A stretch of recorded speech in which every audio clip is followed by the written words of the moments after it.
Today I'm going to teach you how to use my vodcast and what you're supposed to do. The first thing is you go to my website, so those of you that want to take notes on your device, go to wherever your note-taking app or whatever it is that you're taking notes on. Those of you that aren't going to take them on your device, if you noticed when I had the list up here of what to have out, I said to have your composition book. So one of two places is where you're going to write your notes. Now on my website, you'll go to Lessons. You go to whichever chapter we are on. Since we're in Chapter 0, Lesson 1, you would click that. And here is where you would find my vodcasts. If you look over here, this is the PowerPoint. And if you pull that up, you will get what you will be seeing in the vodcast.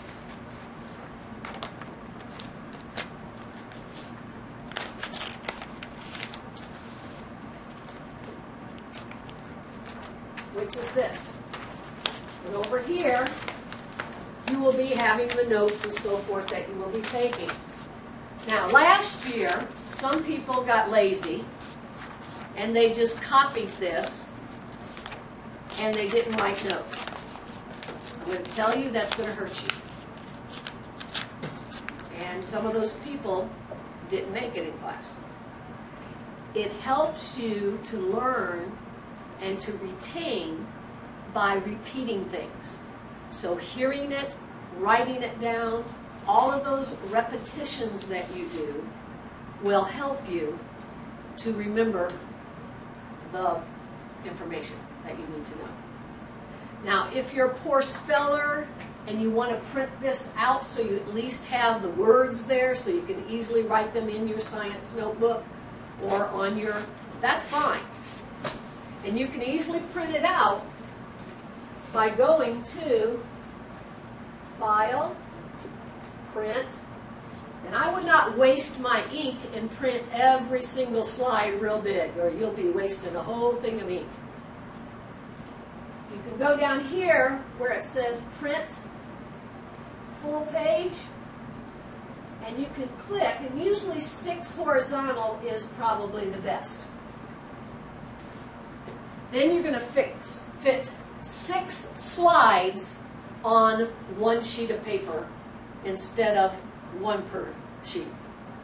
And then you can print that out and follow along. But again, it's going to help you to type it out or to write it out, not just print it out. That's not going to help you.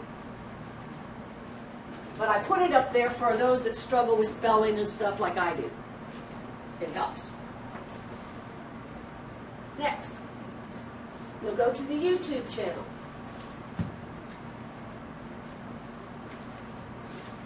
Hey, welcome to Miss English 5th Life Science classroom. And we are beginning our first unit, which is entitled The Nature of Science. And these are the key areas that you need to make sure that you get in your notes from the presentation today. What is science? What are the branches of science? And what are the characteristics of a successful scientist? Because as it's going to be this year, you're in my class, you are a scientist. So I want you to be successful. And how is science limited? First of all, let's look at science. Many of the words in science come from Latin words, just as the word itself, science. Okay. When I tell you where a word comes from, and a lot of times it comes from Latin, sometimes from Greek, some of those things I will use as bonus questions. So I might ask you, and I won't ask you to spell the word. I will give you the word and ask you what does it mean. So in your notes, the first thing I would write down, because I would want to get bonus questions if they have it, is I would write down Scientia means knowledge.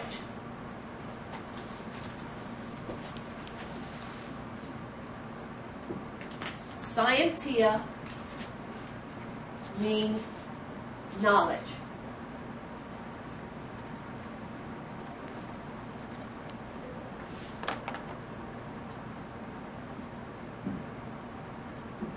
And you would pause it whenever you need to write something down, just like we're doing here.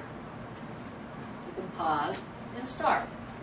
And the neat thing is, when the lessons are online like they are, you can rewind if you miss something. Some of the students last year, the way that they learned was they listened to the vodcast several times, and they got it that way.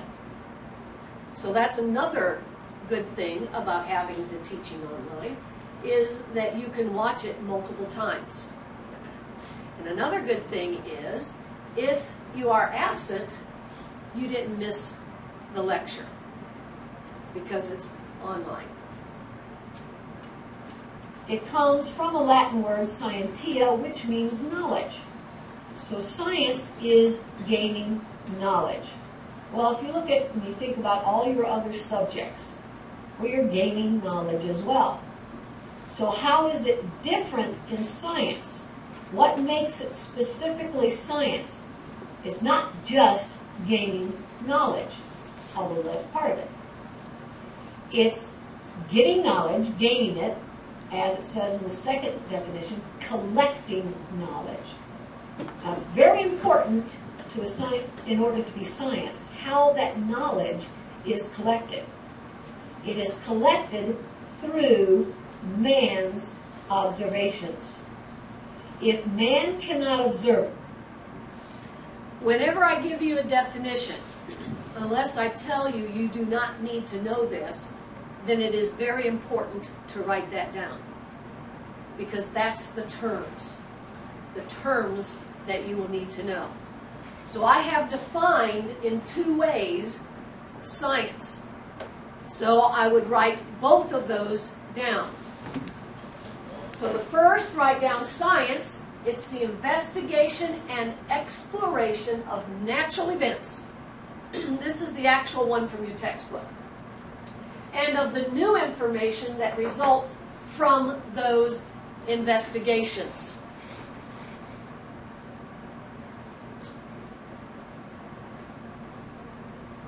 Now, what if you did not understand something in that definition? Right now, you could raise your hand. That's a drawback that we have when we have the lessons online. You do not get immediate answers to your questions. And I don't know if you're like me, I forget very quickly. And the older I get, the more I am forgetting. So it is vital, if you are listening to this, there's something that you don't fully grasp, or there's something in the definition you don't understand, then you need to write the question down. Write in your notes. Maybe highlight it so it'll stand out. So when you come the next day and I ask, are there any questions about the vodcast, the teaching that you had that night? That's the time to ask. And I love questions. So don't be afraid. If you're afraid to ask it during class, write it on a piece of paper and hand it to me before class. And I won't even tell who's asking the question. But I want you to ask the question. Because it's very important that you understand. You don't, see, my class, you have to apply this knowledge. You have to think. So it's not just rote memory and you memorize facts and things that you have no idea what they go with and what they're dealing with. You've got to understand what you're what you're memorizing. And it's very important that you understand. It doesn't do you, and it might help you a little bit just to memorize stuff, but what good is that going to help you in life if you're not understanding it? God's put you in this classroom for a reason. Even if you don't like the subject, He's put you here to learn something that you may be using later on in life. You never know. I loved math. And I was actually a physical education major in college. And we had to take one class, I remember distinctly, called kinesiology. Now, it had a lot of science in it, which was my minor, but it had a lot of math in the science, like next year. And a lot of my fellow students, my fellow colleagues, they struggled because they didn't have a good math background. And I did not struggle because I did have a good math background. So you never know when this knowledge God will bring back to your mind and use it, even in witnessing to somebody. Or in college, if you're in a secular college, and the professor is up there saying things that are not true. How many of you saw, did anybody see the movie God Is Not Dead? I mean, that's a great example of how that guy stood up for what he believed, and he was able to intelligently talk and refute, or I have trouble with that word, go against and tell why the other is not right. Now this comes from a Christian textbook that I used to teach from, and I really love this definition as I'm explaining on the vodcast. It's knowledge, because the word comes scientia, which means, everybody? Knowledge. Okay? So it is knowledge. But as I said, that knowledge, well, everything you're learning is knowledge, even if you have hobbies. I love to fish. So I try to learn all kinds of stuff about fishing. I gain knowledge because I want to catch those fish. So whatever hobby you have, whatever likes you have, you gain knowledge. Well, and your subjects you do as well. But the important part, which I'm going to be talking about, is how you get that knowledge. How do you get that information of all these natural events that you are observing? Oops, let me do it here.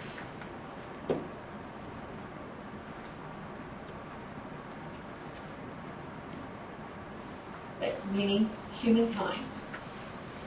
Then it does not fall in the realm of science. Okay, let me rewind So that a think little about in your science textbook, observe it, meaning humankind. Getting knowledge, gaining it, as it says in the second definition, collecting knowledge. Now it's very important to a science, in order to be science, how that knowledge is collected. It is collected through man's observations. If man cannot observe it, meaning humankind, then it does not fall in the realm of science. So think about in your science textbook, as well as others, there's always an area that is talked about and put in the science curriculum. But technically it should not be. Why? Because it's not gained through man's observations. When you come to class tomorrow, I hope you figured out what the answer is, because I'm going to ask. Anybody know what that is? What do you think that is? Something that you always see in science textbooks, but man never observed it. So it's not observable. Carlos? What? Well, it has something to do with God. Very good. That's it. How the world began. Excellent. You were the only brave, and you were brave to give an answer, so you two get some scholar dollars. All right, so it is creation. Ask him. Or evolution. So we're gaining knowledge. How are we doing that? By observations. Now that observations doesn't just mean seeing. We have 5 different senses, so it's using any or all of those 5 senses. Now what are we observing? We're observing our world, our physical world. That's science. Now in our textbook, the definition of science is the investigation and the exploration of natural events. Physical world. and of the new information that results, and technically that's through observations, from those investigations. So that's science. Science is very broad, as you can tell from these two definitions. So there's many branches or types of sciences, and we are studying one of those this year called life science. Now, life science is the same as biology, which you will be taking in 9th grade. And Okay, so now I'm starting not just definitions. I'm starting a list. And it's always important. Some people do this in their notes. They forget to put the title. They just write the list down. The title would be the question. In other words, I could ask you on the quiz next Tuesday, I could say, name some branches of science. And see how the title of what you're listing becomes the question. So I would write down branches of science. And then the first one, I would put biology or life science, and then also put the definition. Because I could ask you another question. I could say, what is the study of living things called?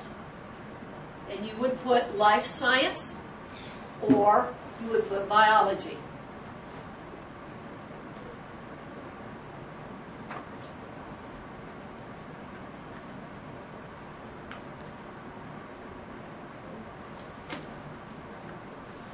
These all fall under science. So all of these are gaining knowledge. How? Through man's what? Observations. And what are we observing? Our world, nature. Those events, those natural events that are happening out there. Okay, so that's the thinking part. You're trying to stay with the teacher and think about what he or she is giving you. biology just goes in more in depth and at a faster rate than what we do in this class. So everything you're going to be learning this year about life science is going to help you and prepare you for not only life, but to do well in biology and help you in biology. So it's the study of all living things, biology. And it's interesting when you look up the word where it came from. It came from Latin as well. 2 words. Greek. Bios I made a and mistake there. logia. Whenever you see So I saw some of you, as soon as you saw that, you started writing down. Because I may ask that, since this is our science, I might ask that as a regular question, not even a bonus question, because that's what we're studying. We're studying biology. We're studying life science. Bios. And I said it came from Latin. It comes from Greek. Made a mistake there. By the way, catch mistakes and come back and tell me. I reward you for that. You're listening. I'm human. I make mistakes. We're all human. It's okay to make mistakes. And logia or logia is the study of.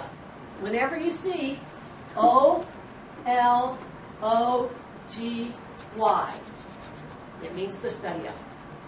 Can you think of some other things that have ology on it besides biology? Zoology. Technology. What? Bibliology? All kinds of ologies. ology, that means the study of. Bio means life. So the literal translation of the word biology is the study of life. And as you can see by the definition, it's the study of all living things. Life. And when we study that life, it's from the tiniest known creatures that God made. And I have some little tiny ones up there. These are 3 shapes of different kinds of bacteria that you can see, to the largest living things. And what's pictured on the left is the giant sequoia trees, or the redwood trees. These can get as high as 365 feet tall. It's amazing when you're able to see them. I was able to go to Muir Woods, which is right outside of San Francisco, and to Yosemite National Park. And this one was taken at one or the other. I think this one was at Muir Woods. So it's amazing. When you stand at the base of one of these trees, it's like 10 humans standing arm in arm could encircle one tree. That's the base. That's how huge these are. And it's a living thing. So life science, biology, is the study of the tiniest of God's creation to the largest of God's creation. There are some other branches of science, one you're familiar with because you had this last year, and that's earth science. Now, obviously, this is what? In our list.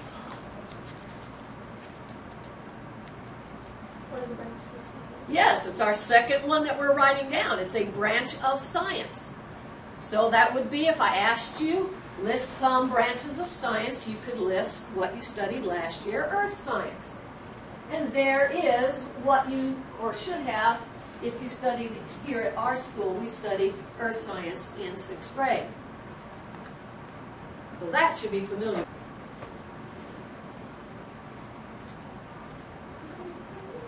Anybody still need it? And this is why it's really neat. You can at home take as long as you need to. Even if you have to go to the bathroom. Pause, go to the bathroom, come back. Need a break.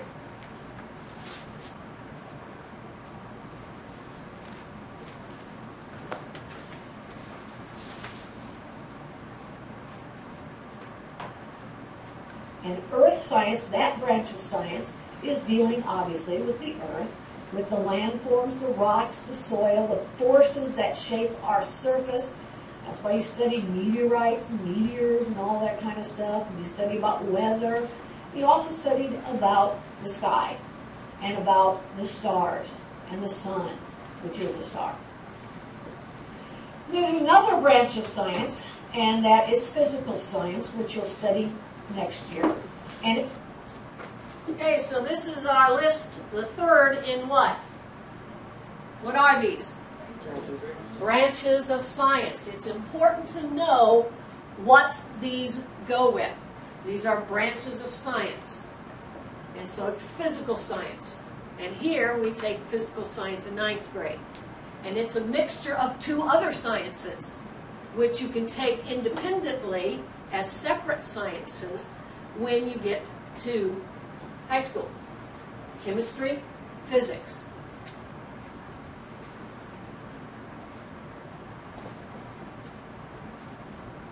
it's a mixture of 2 branches as well, chemistry and physics. And so we take physical science in 8th grade. Scientists, which you are going to be, possesses certain skills. And I'm hoping that these skills will be increased. You'll be using them more. You'll be aware of it more in your life as you take this class and as we do observations and do labs and other projects. And when you're making observations by using any or all of your 5 senses, you are also going to make inferences. And we're going to talk about what an inference is. You're going to make predictions, because predictions really is a key goal of science. And another thing that scientists will often use is they will use a model to picture something that you're studying, like the model of a cell or the model of a DNA molecule. And successful scientists, which I want you to be successful this year, they're going to possess certain attitudes or habits or have certain characteristics. So I want you to think about these. Okay, now, did I define anything here? No. So is there anything yet to write down?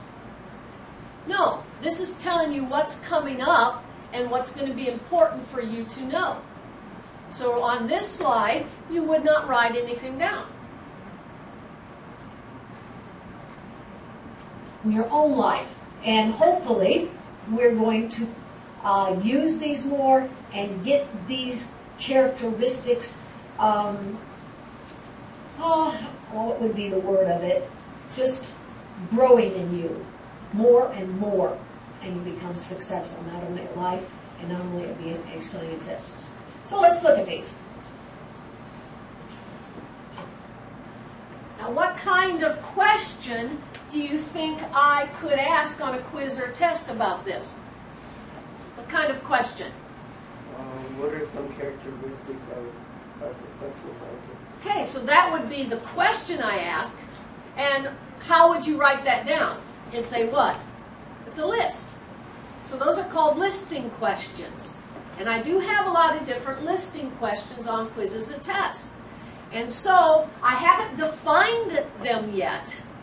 That's going to come. But this is the list that you're going to need to know. And if it's a list, what do you need to put at the top of that list? H, E, A, what is it? Heading. You need a header. So you need the heading, which is characteristics of successful scientists. Characteristics of a successful scientist. They're going to be curious, they're going to be cautious, and they're going to think critically. And I'm going to talk about each of these areas. Curiosity. Scientists love asking questions, because that really is the beginning of science inquiry, is coming up a problem based upon some questions. And one of the familiar questions that scientists will ask is why? Why do we have at the summer solstice the longest daylight time in the year? Why at the winter solstice do we have the shortest daylight of the year? And that is a question of why. And we have figured out why. So I want you, as you're looking at nature, as you're looking at science problems, and as you look at just life in general, ask why. Get to the what. And when you can figure out what, then you're going to have a very good chance at making some predictions that will be useful. Useful to increase our lives, not in length, but in, let's say, like growing better crops. We can make useful predictions about certain chemicals that you might use, such as Miracle Grow, which is not food, by the way. It's actually minerals. And we can make then a prediction. You use that prediction. If it increases the growth, that's a useful prediction. That's really what a lot of research is for, is to help make useful predictions. And that's what we want to do as well. But Now, what important in all that I was saying there, because a lot of what I do is I explain. So hopefully you're getting an understanding of what I mean when I put these things down. But what would be important to know or to get out of this slide?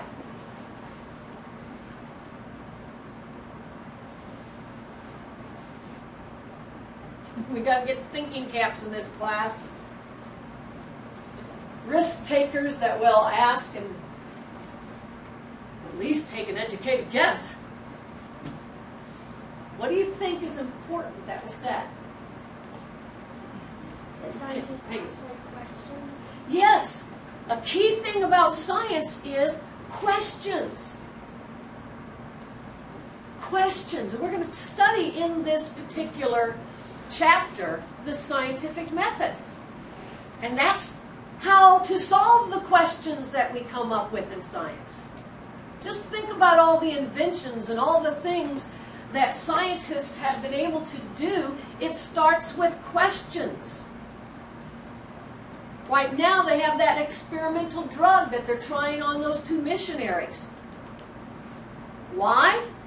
Because they have the question of, how does this virus work? How can we stop this virus? How can we keep this virus from even getting into and affecting a human being? And so they're working on, the CDC, trying to solve those types of questions. So questions, questions, questions. I'm always thinking, and when I see stuff, I'm thinking, and I'm thinking, I wonder how that happened, or why that's there. So I want you to be inquisitive. But there's something else important here. Besides, science asks questions. There's a word that tells you it's important on there. It's 3 letters.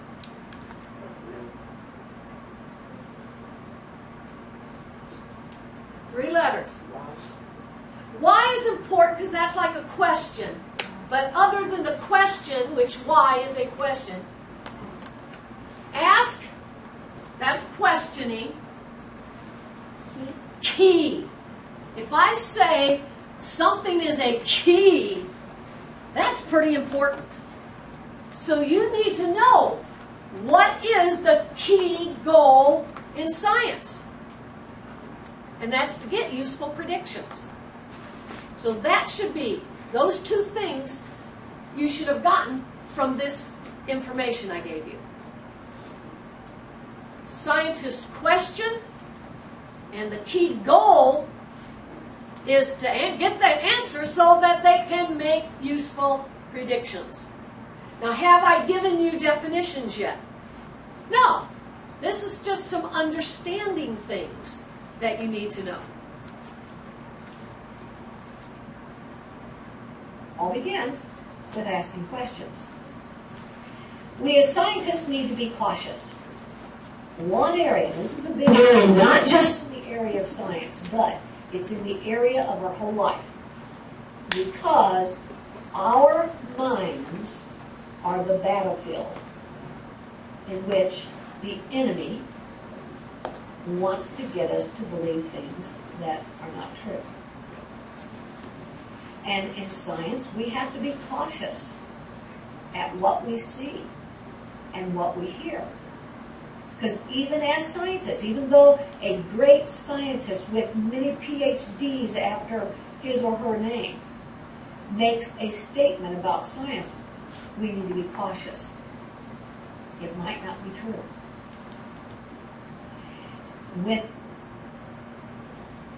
Now this is when something's missing, you can't see it. Hopefully, I don't think this happens very often, but that's when the PowerPoint comes in handy. You've got the words. Or I said 2 key words. Listens or... Okay, we got to be listeners. Listens or sees. So, he knows not everything he reads, which is the see part, or everything he hears. This is so important, as I said. It's important in your life, about everything. Satan uses the mind. The mind. He wants to get us to believe things that are not true. Why? Because truth, God says, truth sets us free. So if truth sets us free, that means that if we're not getting truth, it's keeping us in bondage. All right, I need you've got 11 minutes done, so I need you to finish the vodcast notes tonight.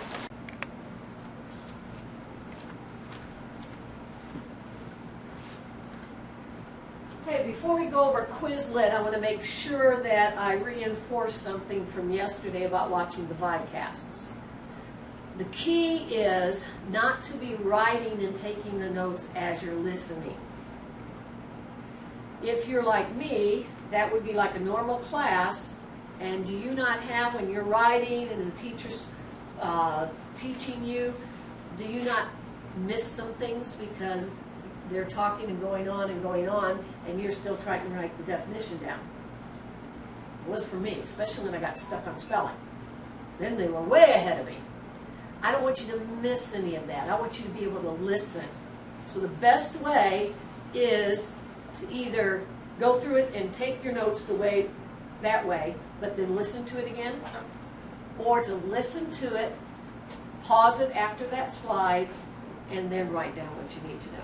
So I want you to get the understanding, the teaching, those kinds of concepts. And you'll miss that if you're concentrating on just writing down the definition as I'm explaining it.